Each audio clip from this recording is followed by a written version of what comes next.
everybody. Who eats to live, who lives to eat. So good to see everybody here today. Thank you for coming. My name is Sharon Elston.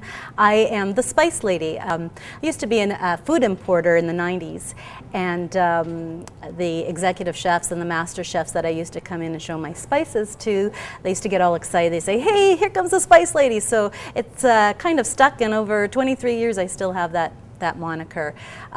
Today what I'm going to do is show you how to incorporate spices in your cooking. And there's going to be 3 recipes. We're going to have a chunky avocado with red plums and cherry tomato. It's going to be lovely. And then we're going to have a savory and sweet couscous that's going to have an array of different dried fruits and beautiful vegetables, and that's going to be a bed for our honey garlic chicken with Moroccan spices, of course. So I really hope that you enjoy this dinner, and I can't wait to start to show you how to prepare it. Is everybody hungry? Yes. Okay, because we're going to be feeding you. I'm going to make you something. And I'd like to know, is there anybody in the room here who's not familiar with me or my cooking or my work? Okay, you must leave the room immediately. Just kidding. I want to make memorable cooking. I don't want you to forget. All right, so let's get started. So we're going to start with our chunky avocado and black plum salad over Mache Rosettes. In order to prepare the avocado, what we're going to be doing is cutting it in half like this. You just sort of roll your knife. Be very, very careful. Twist. And be very careful to get that seed out. Sometimes it's a little bit stubborn. Elaine, my wonderful assistant, has cut up the chunks prior, so I'm just going to have to do 1 avocado for you. And as you know, avocados tend to oxidize. They turn, when the air hits them, they turn brown. So you want to work rather quickly with these avocados. If you're going to cut these avocados up prior, you would cover them in some sort of acidic preparation. Lemon juice is a good one. And since we're using lemon juice in this recipe, yes. Now we're going to be using some grape tomatoes. It's basically a chop and dump recipe. Okay, our black plums. These are the most gorgeous plums I've ever seen. Look how bright and beautiful they are. So we're going to have the purple, the red, the bright green. And it's going to make not just a beautiful presentation, but a tasting one. And then red onions. So we're going to take one of our red onions here. Okay, now what we're going to do is we're going to stabilize this onion by cutting a part off of it so that it doesn't roll around. If you want to have the best flavor possible, you're going to cut up a fresh onion. Okay, so I think that's going to be enough. We don't want to have too much in the way of onions to take away from the flavor. We don't want it too strong.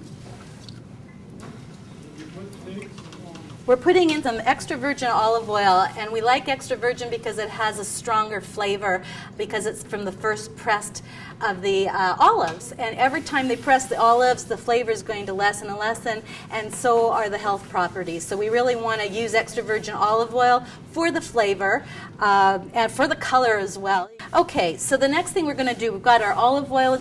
We're going to be putting in some wonderful lemon zest, and most of the essential oils are in the peel of the lemon. And so I like to put it into just about every dressing that we have. And then what we're going to do is we're going to put in that juice from the lemon. Okay, so we've got olive oil, we've got the lemon juice, we've got the lemon rind. So now we're going to have to add a little bit of sweetness in here. And I'm going to wash my hands again because we usually like to do that within every segment of cooking. Okay, now we're going to take some liquid honey. And you can use all different kinds of liquid sweetener. You can use liquid honey, which I'm using today.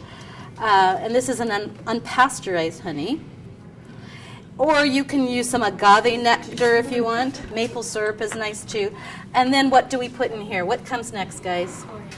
Coriander. And coriander happens to be one of my favorite spices, but it's mild. It's not a spicy flavor, so you're going to like this. It has kind of like a lime citrus flavor to it, and it's delicious.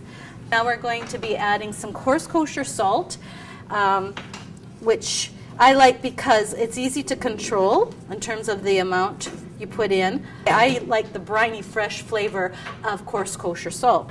We're going to be putting in some black cherry peppercorns, which is the king of all peppercorns. You can use Malabar if you wish.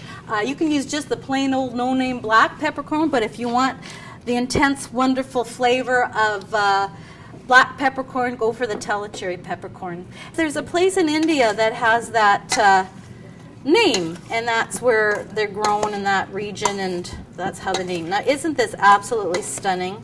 Look at the colors. I'm going to taste it and tell you how it tastes. Let's see. Oh, yeah. This is delicious, guys. You're going to love that. Okay, so now we're going to plate it. So we're going to put a little bit of Mache Rosettes. So we've got some radicchio here, which we don't really need. This is kind of a mixed salad blend. And then we're going to take a little bit of this preparation, and we're going to mound it in the middle. And we want to make sure we have plums and all this delicious goodness. And that's your presentation.